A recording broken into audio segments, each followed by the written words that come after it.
প্রতিবন্ধী ক্রিকেটারদের কাছ থেকে আরও বেশি পরিশ্রম করার অনুপ্রেরণা পেলেন বাংলাদেশের অধিনায়ক নাজমুল হোসেন শান্ত। প্রতিবন্ধী দিবস উপলক্ষে ধানমন্ডিতে হুইলচেয়ার ক্রিকেটের প্রীতি ম্যাচ দেখতে এসে এ কথা বলেন তিনি।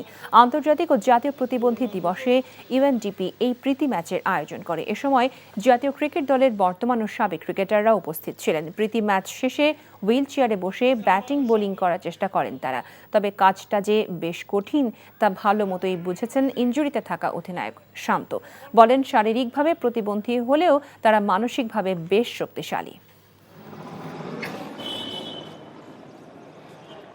আমি খুবই অল্প সময় একটু এক্সপেরিয়েন্স হলো, বাট এটা অনেক ডিফিকাল্ট। যারা খেলেন বা খেলছেন তারা এই ডিফিকাল্টিসটা আসলে মনে করেন না। আমার কাছে মনে হলো যতটুকু খেলা দেখলাম আমি, সবাই হাসি মুখে খেলছেন, এনজয় করছেন। সো দেখে খুব ভালো লেগেছে, বাট এটা খেলাটা অনেক ডিফিকাল্ট ছিল। পার্সোনালি আমার মনে হয় যে আমি নিজে অনেক মোটিভেটেড, আমি নিজে অনেক ইন্সপায়ার হইলাম যে ওনারা পারলে আমরা আরও কেন না, আর একটু বেশি কেন না।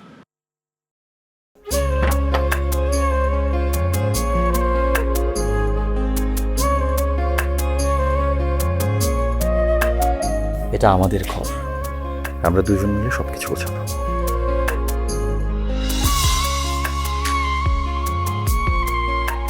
বাহ, এই ঘরটা এতদিন মরে আসছিল, নতুন বউয়ের হাত পরে একটা চক চক চক চক করতেছে। যদি কখনো কোনো ঝড় এসে সব এলোমেলো করে দেয় তাহলে? আরে তুমি আসছো, তোমার বউয়ের হাতে রান্না খুবই চমৎকার। এলাকাটা ভালো না, একটু সবকিছু চোখে চোখে রাখেন। আমার খাওয়ানিও তোমার কোনো চিন্তা করতে হবে না। এই যে চুড়ি দিয়েছে, শাড়ি দিয়েছে না জিলু, তার কাছে যাও যাও যাও, সরো সরো।